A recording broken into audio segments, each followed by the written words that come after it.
Rampur district reporter Abdul Razzaq शहर गंबड़ लग 5 number शाख बरसां ॻोठ अली खान नारे जो रहवासी मीडिया हाउस गंबड़ ते पहुची कॉन्फ्रेंस कंदे चयो त असां 7 भाइर आहियूं, जंहिंमें 2 भाइर फोत आहिनि।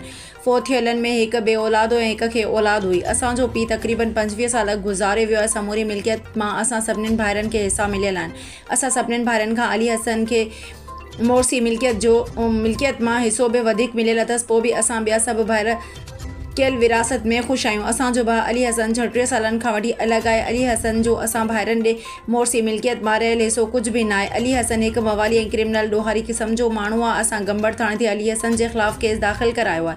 हू असां भाइरनि खे गैर क़ानूनी कूड़ा केस दाख़िल कराए हिरासा करे रहियो आहे। असांखे वधीक फुणण जी कोशिशि करे रहियो आहे। अली हसन असांजी फैमिली ते कूड़ा केस दाख़िल करे ऐं मौतमार धमकियूं ॾेई रहियो आहे। तारीख़ 22/10/2024 ते अली हसन ॿाहिरां माण्हू घुराए असां ते हमिलो करे मथां फाड़े छॾिया ऐं असां ते कूड़ा केस दाख़िल कराए छॾिया आहिनि। असांखे हिरासा करे मौतमार धमकियूं ॾेई चवे थो त मां पंहिंजे केस तां हथु खणो न त